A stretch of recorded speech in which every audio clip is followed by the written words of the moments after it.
Assalamualaikum warahmatullahi wabarakatuh. Pada kesempatan kali ini, saya akan membuat video yang berisi tentang penjelasan resume materi Marifatul Insan dari pertemuan 2-7. Video ini dibuat untuk memenuhi ujian tengah semester dari mata kuliah Pendidikan Agama. Dan sebelumnya perkenalkan, nama saya Ilham Nurmuriansyah dengan NPM 101201207. Saya dari kelas C5 Manajemen. Marifatul Insan. Marifatul Insan yang pertama yaitu Ta'rif al-Insan atau pengenalan manusia.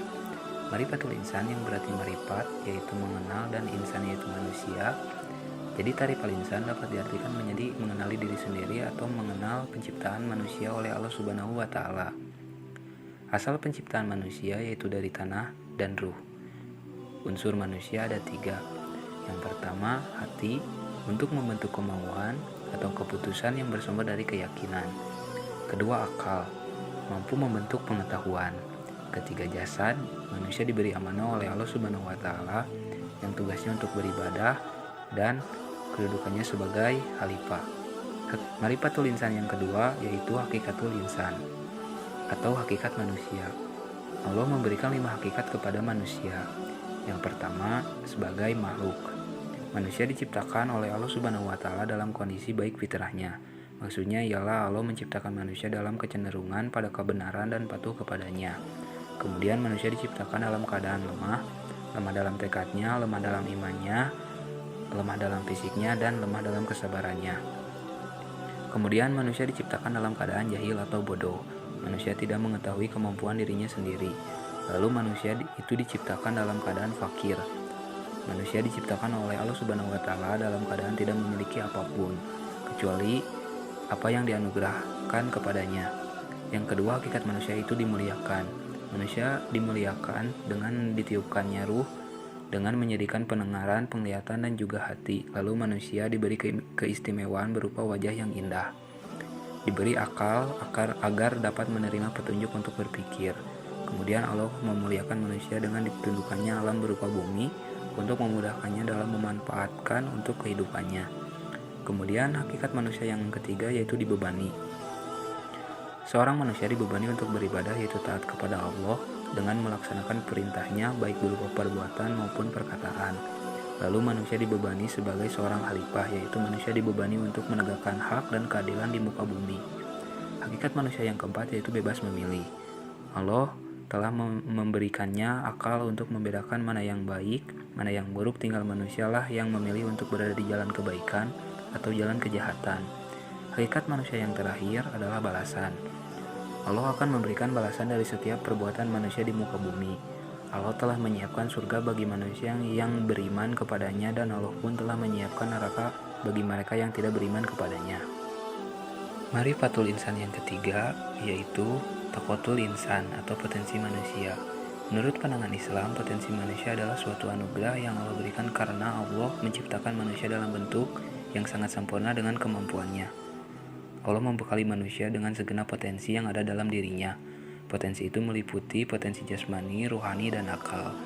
Potensi-potensi ini akan memberikan kemampuan kepada manusia untuk menentukan dan memilih jalan hidupnya sendiri. Ada 3 potensi yang Allah berikan kepada manusia. Yang pertama yaitu potensi pendengaran. Sedangkan menurut pandangan Islam, pendengaran adalah mendengarkan ajaran-ajaran agama Allah yang disampaikan kepada rasul-rasulnya. Diberinya hati, akal, dan pikiran untuk memikirkan, merenungkan, menimbang, dan membedakan mana yang baik dan mana yang buruk, mana yang bermanfaat dan mana pula yang tidak bermanfaat. Kemudian potensi yang kedua yaitu potensi penglihatan. Penglihatan adalah kemampuan untuk mengenali cahaya dan menafsirkannya. Salah satu dari indera yaitu mata. Potensi penglihatan manusia itu sangat besar. Manusia memiliki kemampuan luar biasa untuk membedakan berbagai macam. Allah memberikan penglihatan sebagai anugerah, dianugerahinya pula mata yang dengannya ia dapat melihat, memandang, dan memperhatikan kejadian di alam semesta. Lalu potensi manusia yang terakhir adalah potensi hati.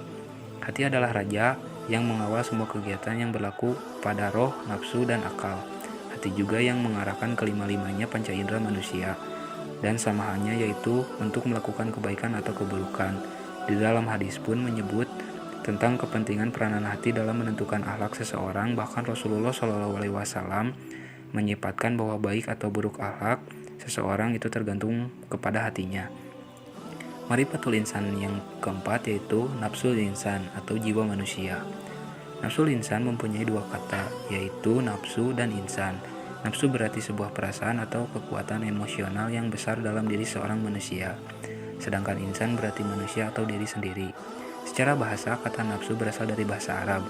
Nafsun, kata mufradnya jamaannya anfus atau nufusun, dapat diartikan roh atau nyawa dari seseorang, darah niat orang dan kehendak atau keinginan, kecenderungan, dorongan hati yang kuat. Kemuliaan seorang hamba itu dapat dilihat dari cara dia mengendalikan nafsunya. Tingkatan nafsu manusia terbagi menjadi 3 tingkatan, yaitu ke-1 nafsu mutmainah. Nafsu mutmainah adalah jiwa yang telah mendapatkan ketenangan, telah sanggup untuk menerima cahaya kebenaran. Sang ilahi juga jiwa yang telah mampu menolak menikmati kemewahan dunia dan tidak bisa dipengaruhi oleh hal tersebut. Yang kedua yaitu jiwa yang aruh, kolbu, azam, dan akalnya tarik-menarik dengan al-hawa, syahwat, kecenderungan, khayalan, dan keinginannya. Jenis jiwa yang seperti ini kecenderungannya masih terpengaruhi arayu atau rasio. Sedangkan arayu seringkali pijakannya adalah zan, sangkaan.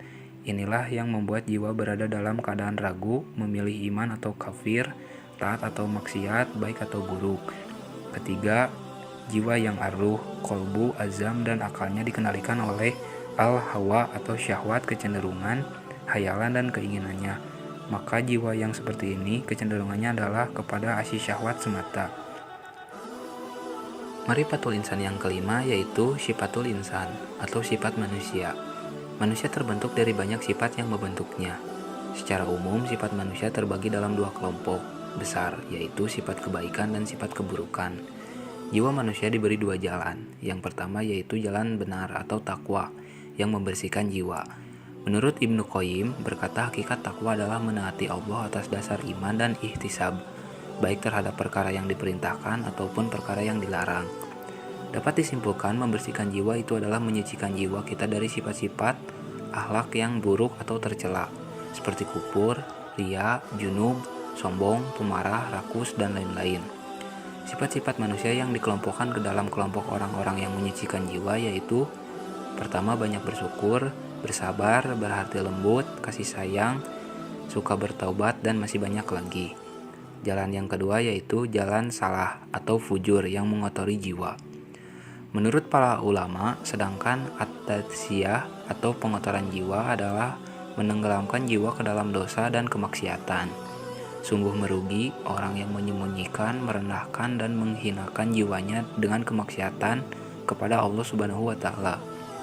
Sifat-sifat manusia yang dikelompokkan ke dalam kelompok orang-orang yang mengotori jiwa yaitu pertama memperturutkan sifat tergesa-gesa, berkeluh kesah, tidak mau berbuat baik atau kikir, kufur, pendebat, pembantah, dan lain-lain. Marifatul insan yang terakhir yaitu hakikat al-ibadah atau hakikat ibadah. Ibadah berasal dari kata abada yang berarti menghamba. Ibadah yaitu penghambaan terhadap Allah Subhanahu wa Ta'ala. Dalam hakikat ibadah kita merasakan banyaknya nikmat dari Allah Subhanahu wa Ta'ala. Perasaan yang merasakan banyaknya nikmat Allah seperti oleh Ismail bin Umar al-Quraisy bin Kasir al-Basri ad-Dimashq. Allah Subhanahu wa Ta'ala mengingatkan mereka atas sangat berlimpahnya nikmat-nikmat serta kebaikannya yang telah dilimpahkan kepada mereka. Untuk itu Allah Subhanahu wa Ta'ala berfirman, "Jika kalian menghitung-hitung nikmat Allah, niscaya kalian tak dapat menentukan jumlahnya. Sesungguhnya Allah benar-benar Maha Pengampun lagi Maha Penyayang." Merasakan keagungan Allah Subhanahu wa Ta'ala. Allah Subhanahu wa Ta'ala berfirman bahwa Dialah yang menciptakan seluruh alam semesta ini, termasuk langit dan bumi serta apa yang ada di antara keduanya dalam 6 hari. Hal ini disebutkan di dalam Al-Quran melalui bukan hanya 1 ayat saja. Yang dimaksud dengan 6 hari ialah Ahad, Senin, Selasa, Rabu, Kamis, dan Jumat. Pada hari Jumat, semua makhluk kelak dihimpunkan dan pada hari Jumat pula Allah Subhanahu wa Ta'ala menciptakan Adam alaihi salam. Sekian dari saya, mohon maaf bila ada salah dalam perkataan maupun dalam materi. Terima kasih. Wassalamualaikum warahmatullahi wabarakatuh.